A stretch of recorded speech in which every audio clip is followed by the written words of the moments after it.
Hello guys, Insamura mrameze neza. Jenny fresh sana. Ndaho ndashima Imana. Ego, this is World Vision TV, ni TV online. Mugiye kuza murakurikirana ibiganiro byinshi bitandukanye. Aho dufise n'ama page menshi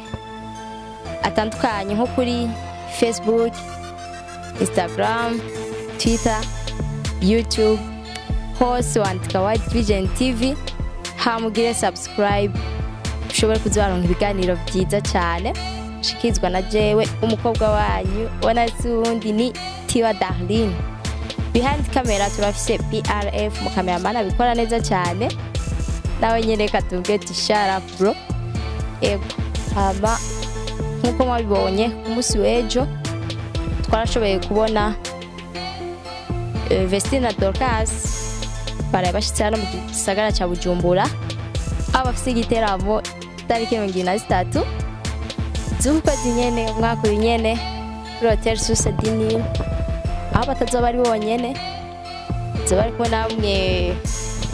waririmbye himbazamana abo ngaho mu Burundi bo mu gisagara ca Bujumbura nk'umugwi iPen Sound nizoba bibereye dusanzwe tubazi ku ndirimbo nziza cyane aho bazoba baraturyohera.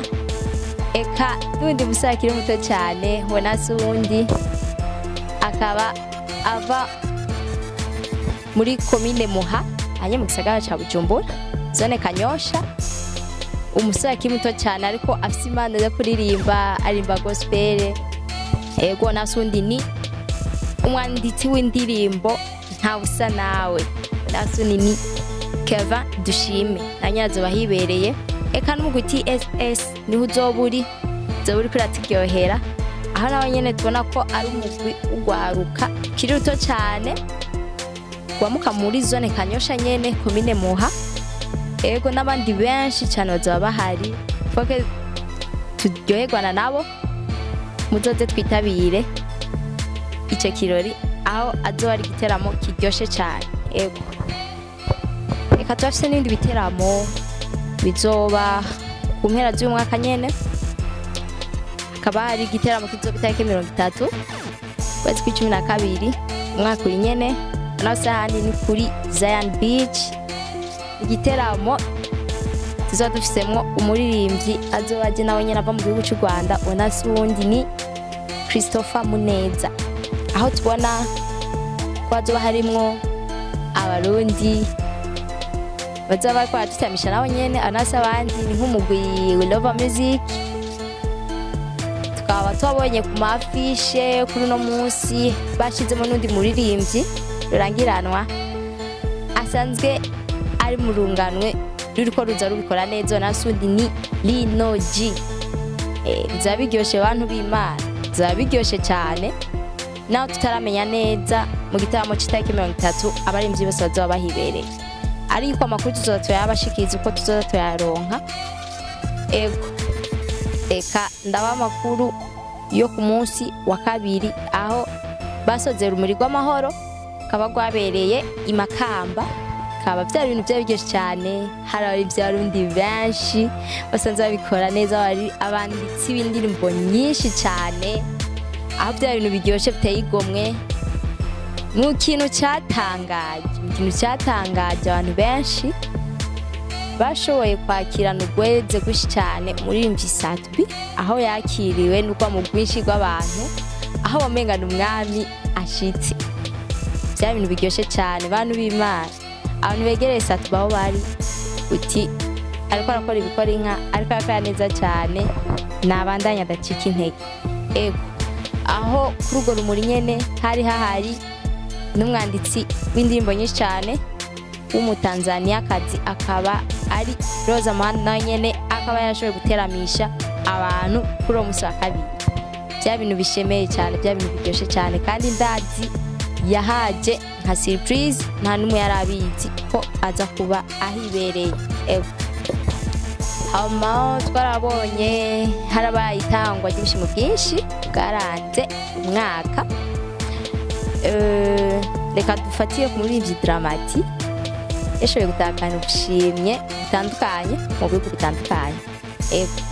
ego ngamukiru mu gihugu cy'u Burundi yatahukanye agashimye yongeye atahukana agashimye mu gihugu cy'u Rwanda barakosa kandi kitwa Karisimbi Event Award mu Rwanda akaba yatoga umurimvyi w'umwaka bikoze neza cyane muri EAC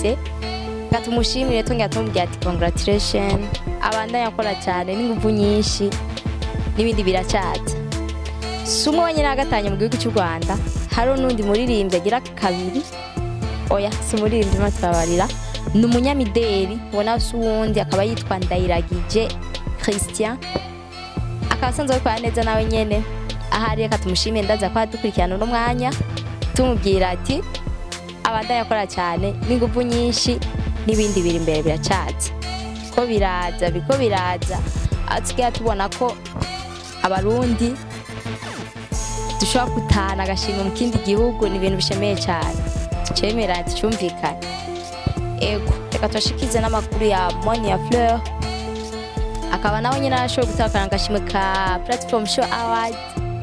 mu bigeme ego mu bigeme baranzwe n'ibikorwa byinshi cyane muri uno mwaka akaba yaronse agashimwe nawe nyine reka tumushimire cyane tumubwira ati congratulations ahari hose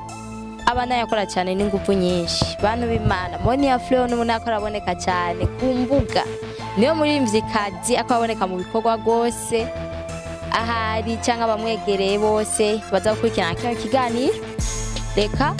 tumubwira ati akore cyane shema ingufu nyinshi ntadebukirwe ibintu biracyaza ari byinshi cyane ego katubibutse koko twabonye ibintu n'amakuru atandukanye yararengana sinzi ko bagira ati ikindi kikorwa Monia Fleur nyene hamwe na Mugani Desire alias Big Fizo barabonye batangaza amajambo yo kumenga hari ikindi kikorwa ego na collabo bafitaniye ikabigeze kwego rushimishije collabo imeze neza cyane kabiri ku views menshi ku rubuga rwa YouTube yeze kuma irashobora kuyifisa amaviews ashika kuba 500 ni ibintu bishemeye cyane umwigeme wa mbere tubona ko arakora rwose n'ingufu nyinshi reka tumifuze gukora cyane nta kikineki ego murakoze amakuru nayo ndafitiye yaraya mugube mudukurikirana cyane twongera tuyibutsa kugira subscribe comment and share ku mbuga zacu zose aho ziri eka no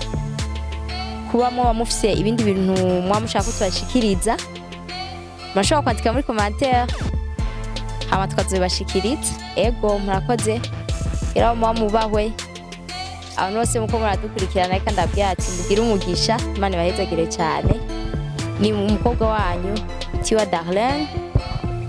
ego behind camera ni PRF cameraman abikora neza cyane hama iyi ni World Vision TV murakoze tubabwiye ko mushaka dukurikirana ubuganyishitse zitandukanye cyane shalom